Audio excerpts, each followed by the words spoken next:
पूरा समर्थन करेंगे, किसी को भी टिकट दे। हाँ, एक परिवार के साथ लड़ाई हमारी है।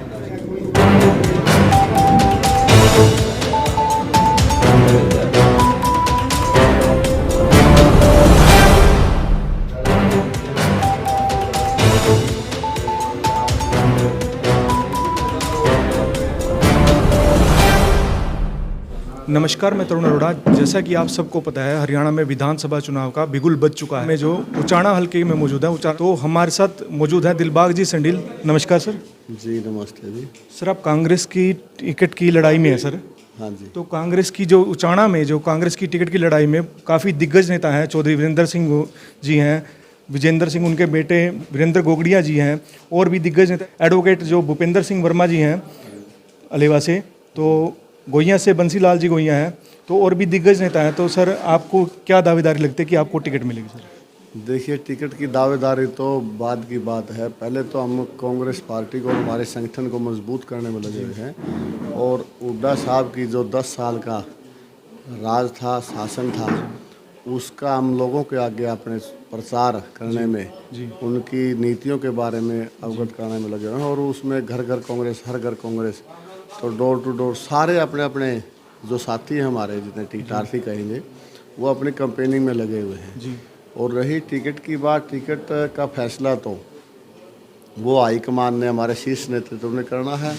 जो वो कमेटी होगी, बोर्ड होगा, उसके बाद हमारे नेताओं का ये कहना है कि अब की बार जो टिकट का डिस्ट्रीब्यूशन होगा वो सिर्फ मेरिट बेस पे और सर्वे बेस पे ही टिकट मिलनी है। जैसे कि लोकसभा के पिछले अभी चुनाव हुए हैं, उनमें श्री जयप्रकाश जी को टिकट मिला तो वो जिताऊ कैंडिडेट के बेस पे और लोगों की राय के बेस पे वो टिकट मिला है। इसी प्रकार आने वाला विधानसभा चुनाव होगा वो इसी तो उस पे पैटर्न पे होगा।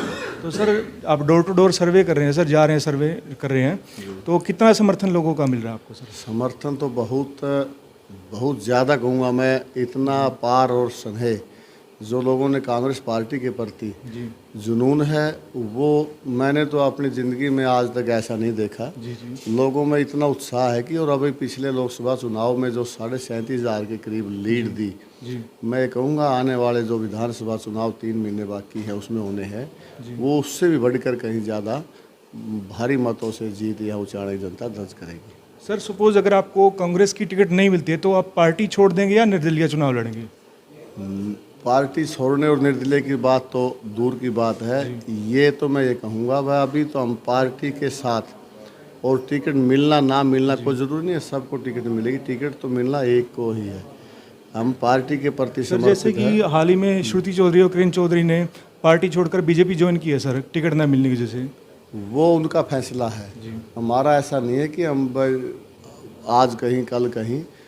देखिए, हम पार्टी के प्रति समर्पित है और पार्टी के लिए, हुड्डा साहब के लिए हम काम करेंगे। और आने वाले समय में जो है नहीं, कांग्रेस पार्टी को बहुत भारी मतों से जितवाने का हम काम करेंगे।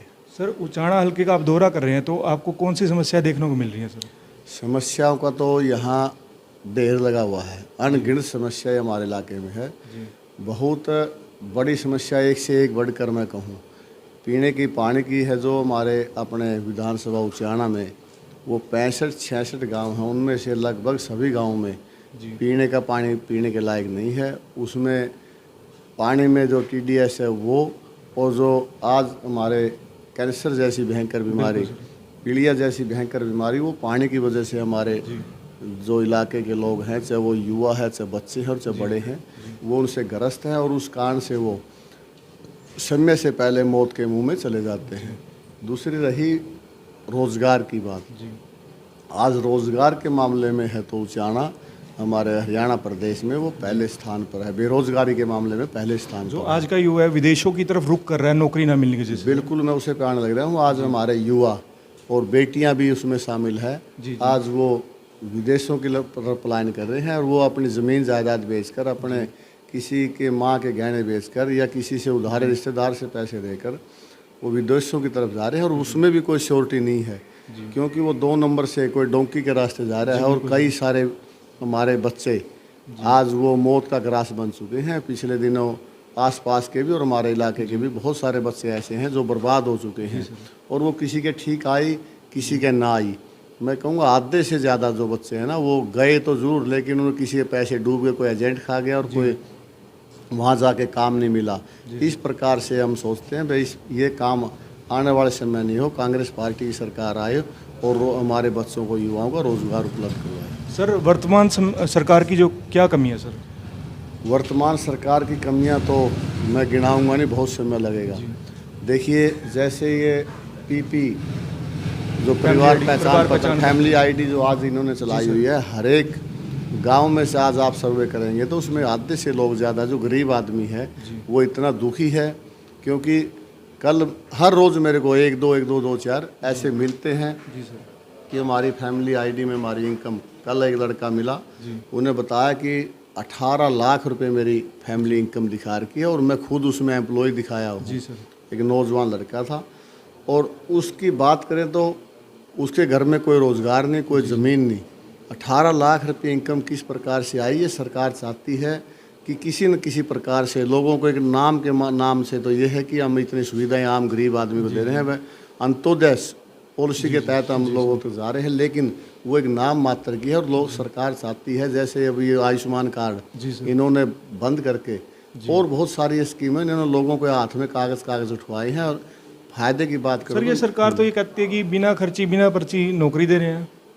बिना खर्ची बिना पर्ची नौकरी होती है। वो पिछले दिनों नागर साहब जी पकड़े गए जो उन्होंने उसमें 2.5-3 करोड़ रुपए उनके ऑफिस से मिले जी सर। और उसकी जांच भी आगे नहीं बढ़ाई गई। उसमें कितने वो नेता इन्वॉल्व मिलते, उन्होंने वो ब्लॉक क्यों की? यदि इनको ऐसा लगता है कि हमारी सरकार फेयर काम करती है तो वो उसकी जांच को आगे बढ़ा के और उसमें किन किन लोगों का हाथ था उसमें वो स्पष्ट करते, तो इन लोगों ने उसके जांच को क्लोज करके सिर्फ उसके ऊपर तलवार लटकाई। और इसी प्रकार देखिए आज इसके नीट के जो पेपर थे वो पेपर लीक हुए, JRF का पेपर कैंसिल हुआ, कितने गिनाएंगे। इस प्रकार से अन्य नौकरियों में भी धांधली, SI के पेपर थे उसमें कितनी वो पेपर लीकेज के मामले आए। तो ये नाम की है जो अन्य भर्ती हमारी JEE की SDO की नौकरी थी बिजली बोर्ड की, उसमें बाहर के गुजरात के, यूपी के, उत्तराखंड के भर्ती किए गए। मैं नहीं कहता कि ये फेयर काम करते हैं। छोटी मोटी डोई ग्रुप की नौकरियों में उसमें भी आधे युवाओं को ये ठीक है, आधे युवाओं को नौकरी इस प्रकार मिली है, अन्यथा बाकी के तो ये सेटलमेंट करके और उसमें अपना दिखावा करते हैं। सर बात करें किसानों की, हाल ही में किसान नेता गुरनाम सिंह चड्ढू ने कहा कि कांग्रेस ने हमें मरने के लिए सड़क पर छोड़ दिया सर, तो उसके बारे में क्या कहेंगे? उन्होंने कहा कि किसान का वोट किसान को ही मिलना चाहिए। देखिए मैं इसके बारे में ये कहूँगा आपको, किसान के नाम पर राजनीति नहीं करनी चाहिए। राजनीति करो तो अपनी वो किसान के नाम के, मजदूर के नाम के, जवान के नाम की राजनीति ना करो। नाम राजनीति किसी ने करनी है वो अपने दम पे करे या किसी पार्टी के साथ करे। चड्ढूनी जी ठीक है, वो क्या कह रहे हैं भाई वो किसान को, किसान का वोट देना चाहिए।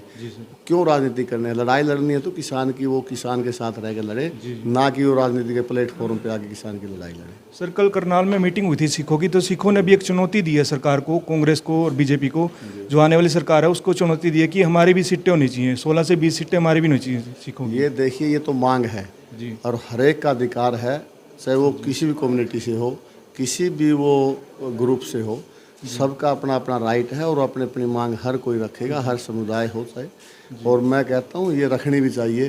देखो वो देना ना देना वो पार्टी का और उसका उनका काम है, बाकी हमारा मांगना हमारा अधिकार है। सर कांग्रेस पार्टी अगर उचाना में किसी और को टिकट देती है तो आप उसका कितना समर्थन करेंगे? सर पूरा समर्थन करेंगे, किसी को भी टिकट दे। हाँ, एक परिवार के साथ लड़ाई हमारी है जी सर, और वो लड़ाई इसमें कहूँगा चाहे उसको किसी प्रकार से भी आप किसी भी एंगल से देखें, उस परिवार के खिलाफ तो देखो लड़ाई रहेगी, क्योंकि उन लोगों ने हमारे को बैकफुट के, हमारे युवाओं को, हमारे इलाके को बैकफुट पे करके रखा है। उसके खिलाफ हम नहीं चाहते कि हमारी पार्टी से उसको टिकट मिले। यदि उसको टिकट मिलती है तो ये क्लियर सी बात है, उसका तो हम साथ दे नहीं सकते। सर कांग्रेस सरकार में तो CM के लिए फूट भी पड़ी हुई है। सर कांग्रेस सरकार में कोई फूट नहीं, और ये फूट तो बीजेपी सरकार में थी। अभी देखिए बीच में CM खट्टर को हटा करके श्री नायब सैनी जी को, अनिल विज का बयान स्टेटमेंट हर रोज़ देखा आपने, उन्होंने लोकसभा चुनाव में भी पार्टी के लिए कोई प्रचार नहीं किया। तो फूट तो उनके अंदर है। रामविलास जी का स्टेटमेंट पढ़िए, रामविलास भी, और कल का बयान था उनका राव इंद्रजीत जी का, वो कह रहे हैं मेरे 30 है, मैं केंद्रीय मंत्री नहीं बनाया। वो फूट है तो बीजेपी पार्टी में। आज बीजेपी में कितने सोचो आप दावेदार, सीएम के दावेदार इतने, ठीक है वो बोल नहीं पाते, वो अपनी आवाज़ को बुलंद नहीं कर सकते, बस यही है।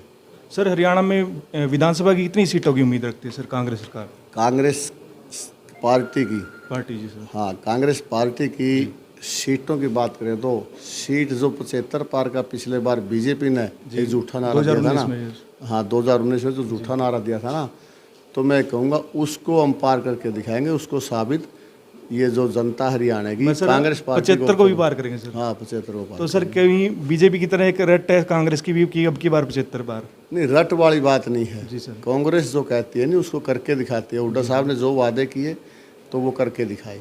सर जनता से क्या कहना चाहेंगे सर आप? जनता से मेरी यही निवेदन है कि आप कांग्रेस को वोट दें, कांग्रेस की सरकार बनाए, पार्टी कांग्रेस पार्टी की आने वाले दिन सरकार होगी, और जो भला कांग्रेस पार्टी कर सकती है, जो हुड्डा साहब कर सकते हैं ऐसा। और आपने 10 साल का शासन देख लिया, मैं ये कहना चाहूँगा ज़्यादा से ज़्यादा आप कांग्रेस पार्टी से जुड़ें और अपना कुनबा बढ़ाएं। जी धन्यवाद सर।